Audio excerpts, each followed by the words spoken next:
now. Hello, Councilwoman Avila. My name is DeAnna. Thank you for taking the time to join us today. In the interest of full transparency, all candidates were invited to join us today, and Councilwoman Avila has taken us up on our invitation. So thank you so much. We are speaking with Councilwoman Avila from District 4, which incorporates the areas south of southeastern Colorado Springs, including the area around Peterson Air Force Base. The Independence Center is passionate about civic engagement, and we recognize that City Council directly impacts the daily lives of our community members in many ways, including transportation, housing, and infrastructure.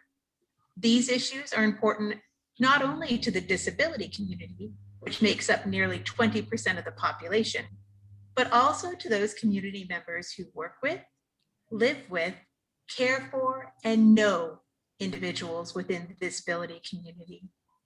The disability community is the largest minority community that anyone at any time can join.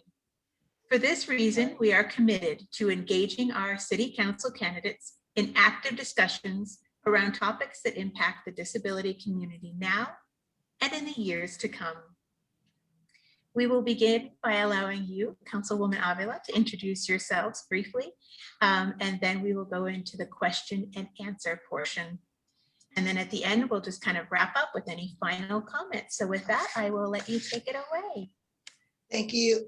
Thank you, DeAnna. It was a little raspy on your end, so I don't know what's going on there, but I want to thank you and the Independence Center for having this forum for the candidates to speak. Really passionate about it. And again, my name is Yolanda Avila. I do represent District 4, and my district has grown now that Peterson Field and the airport area. So it's really exciting and really diverse.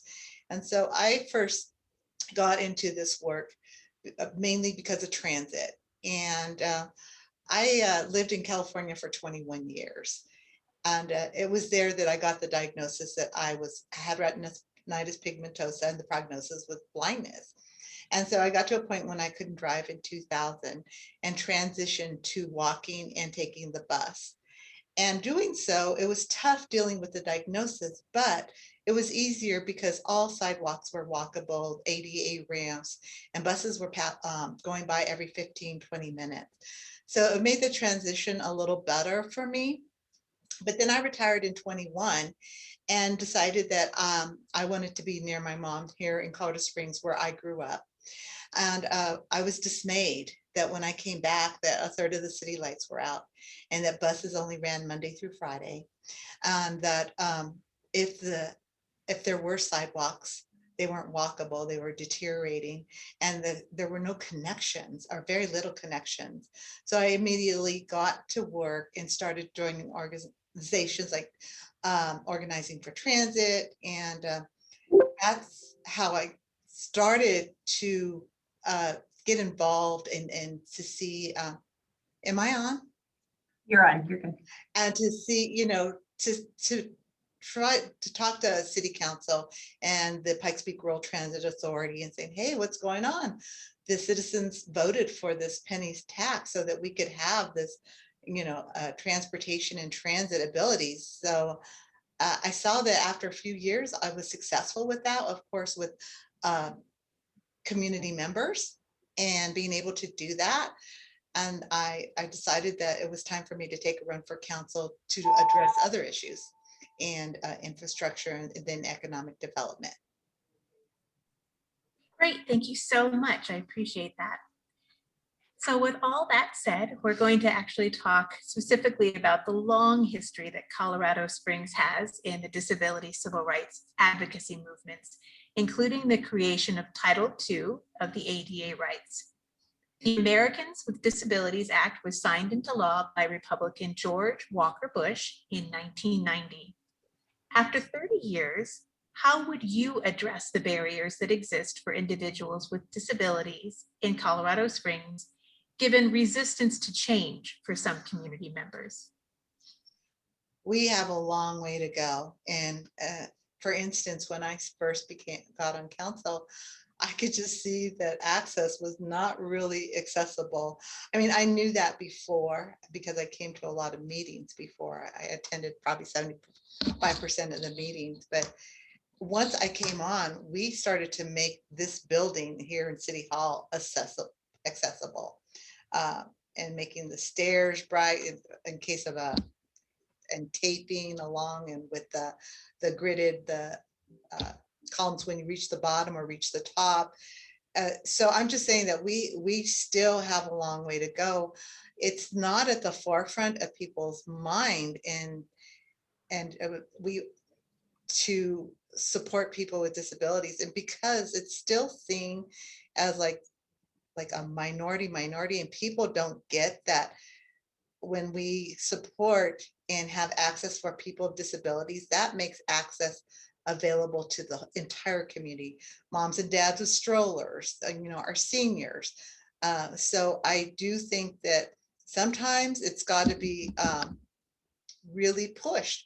I mean, we are barely getting captions on our channel 18, which I have been pressuring the city to do, is say we need captions, because that's leaving out the deaf community, and they're not able to read, or they're not able to read what's happening on city council. And now we are going to have captions on TV, but it takes a continual, a strong voice to push these initiatives forward. Thank you for that. The next question is, what solutions do you propose to solve the needs of people who have transit dependent issues so that they can access all areas of the city? So the city is more than 200 square miles. And as we're building, we are not new developments. The new developments aren't, transit's not even being considered, right? They're saying, in fact, we don't have to worry about transit fees, because the transit, if it comes out here, it will be 10 years from now. So what important that communities fight for and push for is that when new developments are built, that what's built into it is how transit's going to land there.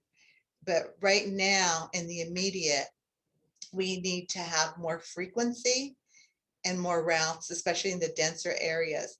But being here on city council, I have talked about this. My first bus stop to come downtown is still a mile from where I live. And we have a bridge, a state bridge, that's not a pedestrian bridge that I must cross, but it's not accessible. There's people in wheelchairs that go out onto the road, and I have found myself having to go out on the road. Now that bridge now finally is being worked on as we speak, but I've been tooting that horn since 2012. But that's going to be a nice pedestrian bridge. So what we do is have to make the access for walkways to get to the transportation bus stop. But once we're there, to make sure we have the shelters, and to make sure that we have more frequency, and that that we can find it. For instance, when I first started taking the bus, there were not benches in many of the bus stops. And so I couldn't tell it was a bus stop. And so it has to be shown for people that are blind that there is a bus stop there. And then also, and when there's notices like saying, hey, the bus isn't going to stop here due to construction, or there are delays, that information needs to get out to the general public, other than just visual. It has to be, for the blind, and it just has to be access for and people in wheelchairs, to get to the stop. So it's creating more routes, more frequency, and to places that to grocery stores, and to medical centers. That is really important. So like we have the hospitals in the Northeast, and yet we have an express route that goes there from downtown, but we don't have a fixed route, which what happens is that paratransit isn't connected to it. So there's no availability for people to get to those hospitals that they need paratransit. And I've been working on that really hard for the last 4 years. and I will continue to do so. But we need all the voices in not only the disability community, but the entire community needs to raise their voice and come to City Hall and demand it. I need you. Thank you.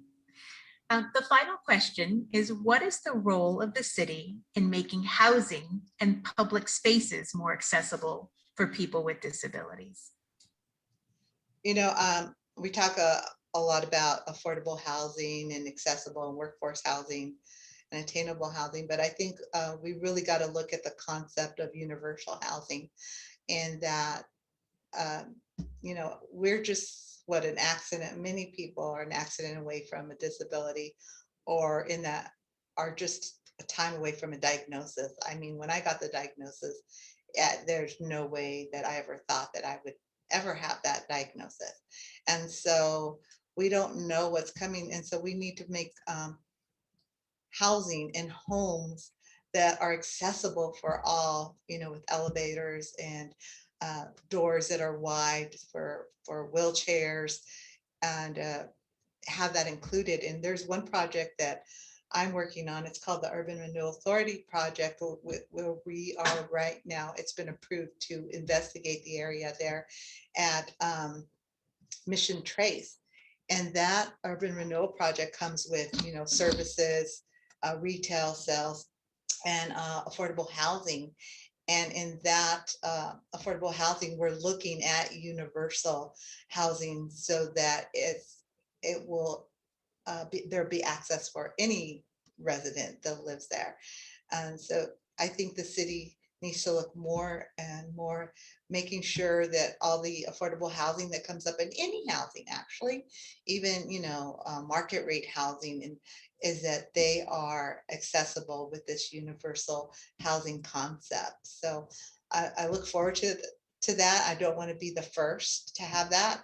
And I mean, I want to be the first, but I certainly don't want to be the last. And I like to see that grow throughout the entire city.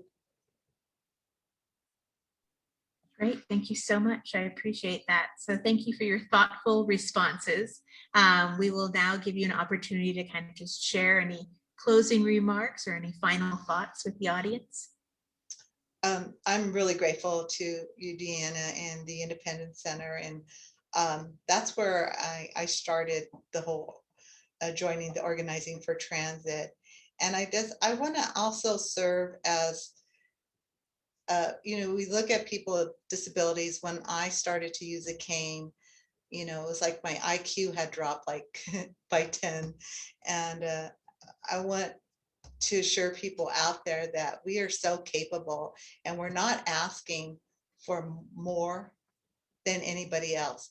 We're just asking for an equal, a level playing field, so that we're able to access, because I feel like I can serve as a model. I have been serving as a model that yes, this can be done. It looks different.